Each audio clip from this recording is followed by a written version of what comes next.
Dear students, मैं LR बर्छिया आपके अपने फिजिक्स चैनल फिजिक्स वाले से बोल रहा हूँ।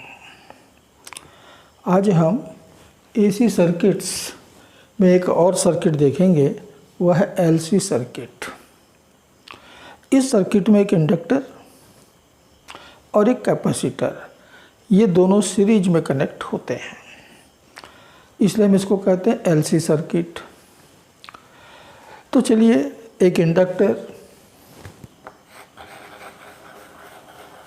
और एक कैपेसिटर सीरीज में कनेक्ट किया और एक AC सोर्स इस सीरीज के ऊपर अप्लाई किया। मान लीजिए क्या है, ऐसे source V = V0 sin omega t voltage देता है। इंडक्टर का इंडक्टेंस L है, कैपेसिटर का कैपेसिटेंस C है। At any instant suppose the voltage applied by the source into the circuit is V and at that time the current flowing in the circuit is I। तो यहाँ पर current flow हो रहा है I, voltage apply हुआ है V। अब ये V वोल्टेज, जैसे कि हम लोगों ने अभी तक सर्किट्स में देखा, इन दोनों जगहों पर डिवाइड होगा, डिस्ट्रीब्यूट होगा। तो मान लीजिए कि कंडेंसर को वोल्टेज मिल गया VL और कंडेंसर को मिला VC। Then VL will be given by I into XL and VC will be given by I into XC। तो ये इन दोनों इंडक्टर और कैपेसिटर का वोल्टेज मिल लगे उस टाइम पर। आपको तो मालूम है कि AC में वोल्टेज लगातार चेंज होता है, लगातार बदलता है। तो किसी एक पर्टिकुलर टाइम पर ये वोल्टेज की वैल्यू है across inductor and across capacitor. अब इस सर्किट को सॉल्व करना है तो सबसे पहले हमको फेजर डायग्राम बनाना पड़ेगा। अब जैसे कि आपको मालूम है कि XL and XC are not an absolute constant. ये एब्सोल्यूट कांस्टेंट नहीं है, ये डिपेंड करते हैं AC की फ्रीक्वेंसी पर। XL तो मालूम है कि XL कितना मिलता है, XL is given by omega L and XC is given by 1 by omega C। तो ओमेगा की वैल्यू पर डिपेंड करता है और इसलिए यह कभी कम मिलेगा, कभी ज़्यादा मिलेगा। जैसे कि लो फ्रीक्वेंसी के लिए इंडक्टर का रिएक्टेंस कम होगा, कैपेसिटर का ज़्यादा, और हाई फ्रीक्वेंसी के लिए इंडक्टर की रिएक्टेंस ज़्यादा होगी, कैपेसिटर का कम हो जाएगा। तो यहाँ पर कुछ केसेस आपको मिल सकते हैं। XL में भी लेस देन XC, XL में भी ग्रेटर देन XC, XL में भी इक्वल टू XC। ये 3 केसेस मिल सकते हैं। तो एक एक केस हम लेके चलते हैं और देखते हैं कि सर्किट का बिहेवियर कैसा होता है। तो पहला केस हम ले रहे हैं, case 1। Suppose XL is less than XC, XL is less than XC और ये XL XC से छोटा है, तो naturally VL will be less than VC, ये भी होगा।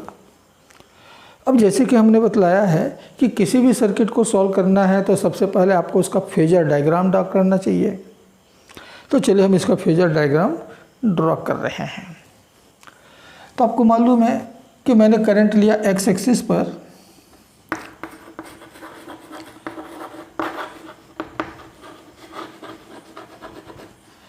तो इस सर्किट को सॉल्व करने के लिए हम फेजर डायग्राम ड्रा कर रहे हैं। तो X एक्सिस पर मैंने लिया करंट, इससे 90 डिग्री आगे होगा VL और 90 डिग्री पीछे होगा VC and VL is less than VC। VL को मैंने छोटा बनाया, VC को मैंने बड़ा बनाया। तो ये कंडीशन आएगी, ये फेजर डायग्राम बनेगा। अब आपसे नेट वोल्टेज पूछे कि सर्किट का नेट वोल्टेज कितना है, तो देख रहे हो कि यहाँ पर दो अपोजिट वोल्टेज हैं और अपोजिट वोल्टेज का रिजल्टेंट उनके डिफरेंस के बराबर होगा। और डिफरेंस कैसे निकालेंगे? बड़े में से छोटे को घटाकर। तो बड़ा वोल्टेज आपका VC है, छोटा वोल्टेज VL है, तो net voltage V will be equal to VC minus VL, VC minus VL, ये नेट वोल्टेज मिलेगा। यानी नेट वोल्टेज दोनों के डिफरेंस के बराबर होगा। तो देख रहे हो कि VC will be equal to V plus VL, VL इधर आएगा, जुड़ जाएगा। यानी कि कंडेंसर का जो वोल्टेज है वो अप्लाइड वोल्टेज से कहीं ज़्यादा होगा, कहीं ज़्यादा मिलेगा। आपने 50 वोल्ट का सोर्स रखा है, हो सकता है यहाँ पर 100 वोल्ट आ जाए, हो सकता है वहाँ पर 80 वोल्ट मिल जाए, यानी ज़्यादा मिलेगा, कुछ ना कुछ ज़्यादा मिलेगा। कंडेंसर का वोल्टेज ज़्यादा होगा compare to the applied voltage. तो इतना मिल गया नेट वोल्टेज। यानी ये जो वोल्टेज है इन दोनों जगह जब डिस्ट्रीब्यूट होगा तो अकॉर्डिंग टू दिस इक्वेशन, अब इसमें से कोई दो आपको दिया हो तो थर्ड वैल्यू आप निकाल सकते हो, इजीली निकाल सकते हो। दूसरा इम्पीडेंस, इस सर्किट का इम्पीडेंस कितना होगा? तो इम्पीडेंस मान लीजिए Z है, इम्पीडेंस मान लीजिए Z है। इम्पीडेंस तो सब अब तक समझ गए हो। Impedance means total resistance, equivalent resistance, resultant resistance, कि इस पूरे सर्किट का टोटल रेजिस्टेंस कितना होगा। तो मान लीजिए कि इम्पीडेंस जो है वो Z है, then V the net voltage will be equal to I into Z, I into Z. तो हमको अब VC मालूम है, VL मालूम है और यहाँ से हमको V भी मालूम हो गया। सारे वैल्यू रख दें तो फ्रॉम अबव इक्वेशन,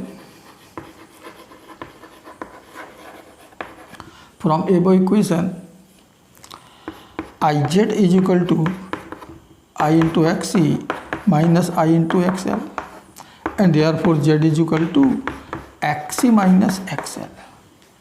यानी कि नेट इम्पीडेंस या नेट रेजिस्टेंस, टोटल रेजिस्टेंस, जिसको हम इम्पीडेंस कहते हैं एसी सर्किट के केस में, कितना होगा? दोनों के रिएक्टेंस का डिफरेंस, जुड़ेंगे नहीं घटेंगे, इतना मिलेगा।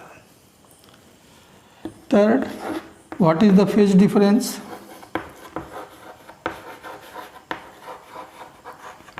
फेज डिफरेंस कितना है सर्किट में? तो जैसे हमने देखा पहले ही केस में कि V बराबर VC माइनस VL है, यानी ये VC में से इतना VL कम करोगे तो नेट वोल्टेज मिलेगा, किधर मिलेगा? इधर ही तो मिलेगा, VC माइनस VL। इस पूरे VC में ये VL इतना घटा देंगे तो इतना बचेगा। तो नेट वोल्टेज इस तरफ आ रहा है, करंट इस तरफ है, तो दोनों के बीच का एंगल जो हुआ इट इज़ π/2 या 90 डिग्री। तो phase difference phi in this circuit and in this case is π/2। और साथ ही साथ क्या देख रहे हो कि करंट आगे है, वोल्टेज पीछे है, and I leads V, current आगे चल रहा है। तो हमको फेज डिफरेंस मालूम है, करंट आगे चल रहा है ये भी मालूम है, तो हम इक्वेशन ऑफ करंट निकाल सकते हैं। तो equation of current I will be equal to I0 sine omega t plus π/2। ध्यान देना कि यहाँ पर फाई की वैल्यू π/2 है और करंट आगे चल रहा है इसलिए पॉजिटिव। तो ये करंट फ्लो हो रही सर्किट में। और पांचवी बात हम निकालते थे power factor. Power factor means cos phi, cos phi means cos π/2 and cos π/2 is equal to 0। यानी सर्किट का पावर फैक्टर 0 है। वैसे भी पावर फैक्टर के लिए फार्मूला हम लोगों ने क्या निकाला था? R/Z, R/Z। अब यहाँ R तो है नहीं, रेजिस्टेंस तो है नहीं, और इसलिए 0 होना चाहिए।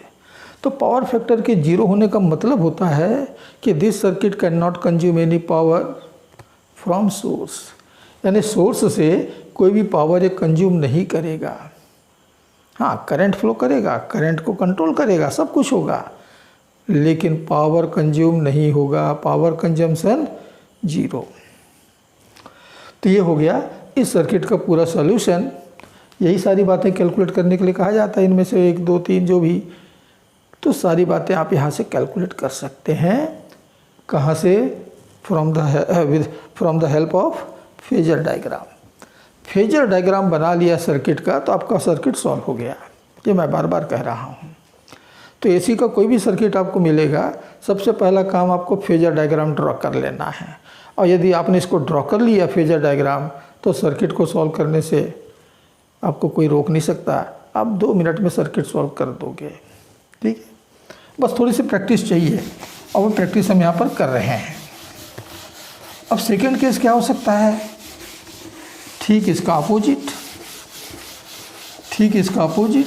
यानी XL is greater than XC.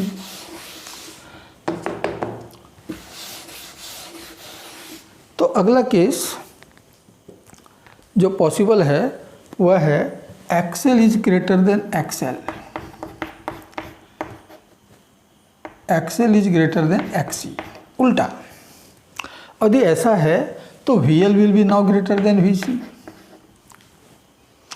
और ये VL VC से बड़ा हुआ तो फेजर डायग्राम कैसा बनेगा? फेजर डायग्राम कुछ ऐसा बनेगा, ये करंट, ये VL बड़ा और ये VC छोटा। तो नेट वोल्टेज किधर आएगा? इस तरफ आएगा, और कितना आएगा? VL minus VC। तो फिर ये फेज डिफरेंस हो गया कितना? π/2। लेकिन पहले वाले केस से क्या डिफरेंस है? यहाँ करंट पीछे हो गया, वोल्टेज आगे हो गया। तो इंडक्टर की तो ये प्रॉपर्टी है, वो हमेशा वोल्टेज को आगे रखता है, हमेशा करंट को पीछे रखता है, तो रख लिया उसने। ठीक है, तो नेट वोल्टेज कितना मिला? तो नेट वोल्टेज मिल रहा है V = VL minus VC। Impedance कितना आएगा? वैसे ही अब सॉल्व करना। तो इम्पीडेंस आपको मिलेगा Z = XL माइनस XC। फिर से दोनों का डिफरेंस ही होगा, लेकिन अब XL में XC घटेगा, क्योंकि XL बड़ा है XC से, XC छोटा है। फेज डिफरेंस कितना आ रहा है? तो phase difference means phi = π/2 and I lags behind V। I पीछे है, V आगे है, राइट। तो फोर्थ इक्वेशन ऑफ करंट, तो इक्वेशन ऑफ करंट आपको मिलेगा I = I0 sin ω t minus π/2, क्योंकि करंट पीछे चल रहा है इसलिए निगेटिव। I0 कैसे देंगे? शायद इसके पहले वाले मुझसे भूल गया, छूट गया, यहाँ पर देख लो। तो I0 मिलेगा V0/Z। V0 तो दिया हुआ है सोर्स के साथ, और Z तुमने निकाल दिया है, दोनों का रेशियो आपको I0 दे देगा। तो ये इक्वेशन कंप्लीट हो गया। And fifth, the power factor means cos phi = 0, क्योंकि phi π/2 है और cos π/2 की वैल्यू 0 होता है। तो now you have solve your circuit. ये सर्किट आपका फिर से सॉल्व हो गया। तो थर्ड केस या नेक्स्ट, ये दोनों बराबर हो सकते हैं, ये दोनों बराबर होंगे, तब क्या होगा?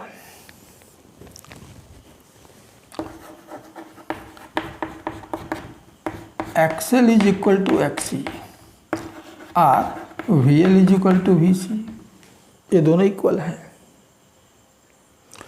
अब यदि XL और XC बराबर हैं तो Z जो कि हम XL माइनस XC से दिए थे, ये तो 0 हो जाएगा, यानी सर्किट का इम्पीडेंस 0। हालांकि ऐसा होता नहीं, प्रैक्टिकली ये नहीं होता, क्योंकि जिस वायर से तुमने इंडक्टर बनाया है उस वायर का कुछ ना कुछ रेजिस्टेंस होगा।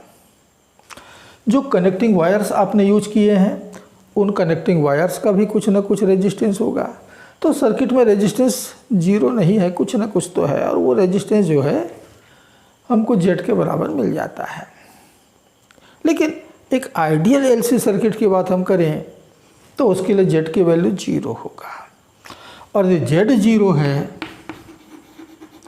Then current defined by V by Z, here it is equal to V by 0 means infinity. So in this case, under this condition, your circuit will draw infinite current from the source.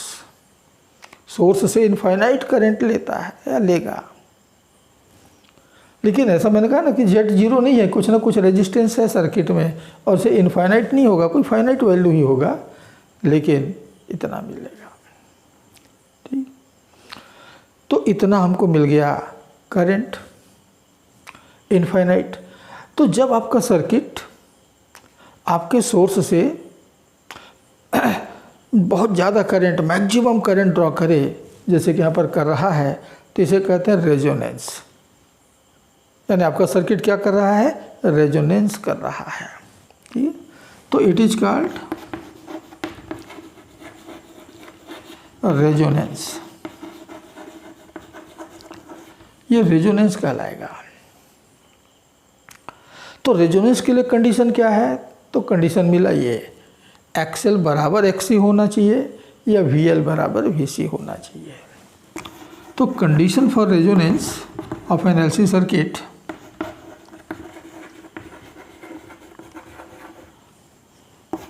XL should be equal to XC.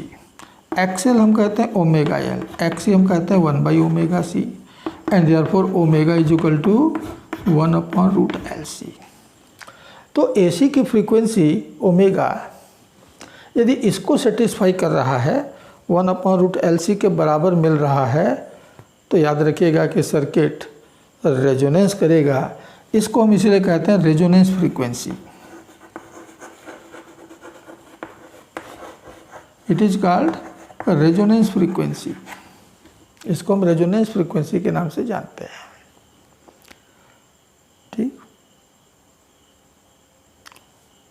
तो बच्चों ये था आपका एक circuit जिसको हम कहते हैं एलसी सर्किट। हमने यहाँ पर एक आइडियल एलसी सर्किट की बात की। हालांकि ऐसा कोई आइडियल एलसी सर्किट नहीं मिलता, कुछ ना कुछ रेजिस्टेंस वहाँ इंक्लूड होता ही है। तो नेक्स्ट वीडियो में हम इन तीनों का कॉम्बिनेशन लेंगे, एल सी और आर, एल सी और आर, और इसके जो फॉर्मूले आएंगे वो सबसे ज़्यादा इम्पॉर्टेंट है, क्योंकि वहाँ से आप बाकी सबके लिए फार्मूले निकाल सकते हो। एल सी आर का फार्मूला है, लेकिन आपको एल आर के फार्मूले, एल आर के लिए फार्मूला चाहिए, मान लीजिए, यानी सी गायब, तो सी गायब, तो सी वाले सारे टर्म्स को जीरो कर देना, आपको एल आर सर्किट का फार्मूला वहाँ से मिल जाएगा। सी आर सर्किट के लिए फार्मूला चाहिए, यानी एल गायब, तो एल वाले जितने टर्म्स होंगे उन सबको जीरो कर देना, आपको सी आर सर्किट का फार्मूला बन जाएगा। इस तरह से जो चाहे आप वो सर्किट का फार्मूला वहाँ से निकाल सकते हो। तो एल सी आर सर्किट से, एल सी आर सर्किट को हम सॉल्यूशन किस तरह से निकालते हैं ये हम नेक्स्ट वीडियो में लेंगे। तो बच्चों, यदि इस चैनल के कंटेंट, इस चैनल की टीचिंग आपको पसंद आ रहे हों, आपके समझ में आ रहा हो, तो आप अपने दोस्तों के बीच में इसको शेयर करें, वीडियो को लाइक करें, चैनल को सब्सक्राइब करें। तो नेक्स्ट वीडियो तक के लिए आप सबसे मैं विदा लेता हूँ। नमस्कार, जय हिंद।